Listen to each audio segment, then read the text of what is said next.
Ассалаумағалейкум тарих сыйрығы. Бүгінгі әңгімеміз Ноғай жайлы болады, яғни нақты Ноғай батыр жайлы. Ноғайдың жалғыз батыр емес, саяси оқиғаларға да, саяси тартысқа да қатысқан адам Ноғайдың. Әңгімемді бастамас бұрын каналыма жазылып, лайк басып, комментарий жазып кетсеңіздер ағайын. Каналдың дамуына үлкен үлес қосасыздар. Қоңырауды басып жіберіңіз. Шығарылымды уақытылы қарап отырасыздар. Ал мен әңгімемді бастайын. Ноғай жалпы ірі тұлға деп айтуға болады. Кейін үлкен ұлыстың өзі Ноғайдың атымен аталады. Жалпы Ноғайдың өмір сүрген уақыты 13 ғасырдың екінші жартысына келеді. Әрі Алтын Ордадағы тәуелсіздік алған кезі, алмас бұрын тала тартыс, Батыйдың кезінен, Батыйдың өлгеннен кейінгі тартыс таққан. Жалпы Ноғай жайлы ірі бір жазбалардың бірі ол Батыйдың үштімен жіберіп, төлердің ұрпақтары, яғни Құлағудың Иранға шапқыншылық тоқтату үшін үштімен жіберіп, өзі жаулап, қиыр шығыстың кейін Батый өлгеннен кейін сол үштімен кейін қарай қашады. Бір түмені Мысырға, бір түмен Ауғанстанға кетеді. Қазіргі хазарлар содан тараған. Яғни үшінші түмен ол осы Ноғай бастаған Кавказ арқылы айналып Алтын Ордаға қайтып келеді. Сол кездерде, яғни үлкен ұлы ханның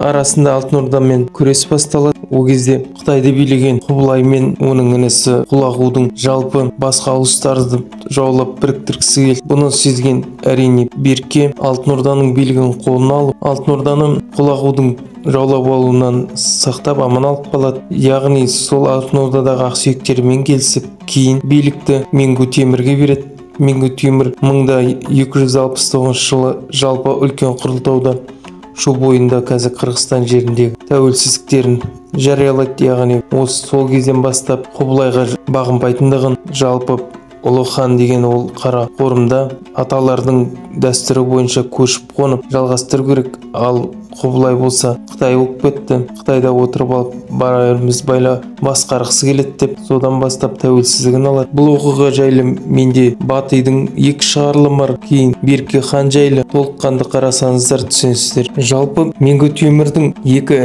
інілері, яғни ағасының балдары батысқа жорыққа шығады. Сәтсіз болып, жарты әскерінен айырылғаннан кейін оны Ноғайдың кінәсі деп Ноғайды айыптайды. Бірақ Ноғай ол кезде тәжірибелі саясаткер, басында уақыт ұту үшін жайлап отырыс жиындарда өтірік алдын ала қанша аурумын деп қан түкіріп, көбісі ойлайды Ноғайдың өлімі жақындап қалды, халі нашар деп. Шамалы уақыт ұтқан кейін Менгу Темірдің көңілін аулап, яғни оның інілерінің қастандық ұйымдастырып жатыр деп араларына іріткі салып, өзін аман алып қалып, яғни Алтын Орда ханзадалар бір-бірімен қырылып тақтан. Кейін Менгу Темірден кейін Тоқтаны таққа отыруына себепкер болады Ноғай. Әрі кейін қызын беріп туысқан болады Тоқта Темірдің ұлына. Бірақ уақыт өте Тоқта Темірдің ағасы, жалпы олар буддалық дінді қолдайтындар. Ал мына Ноғай кейін ислам дінін қабылдап, кейбір жазбаларында оны Иса Ноғай деп айтады, яғни мұсылманша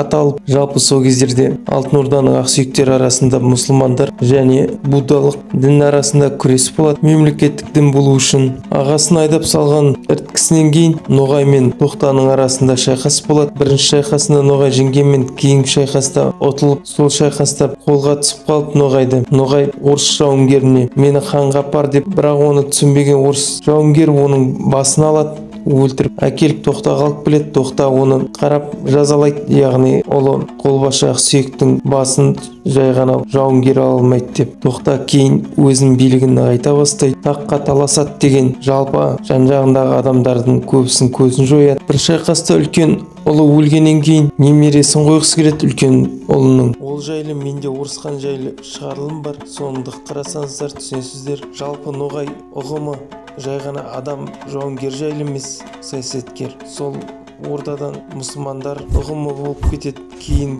жалпы мұсылмандарды Ноғайлы деп айтып кетеді. Ноғай ұлыс пайда болуына да үлкен себепкер болады.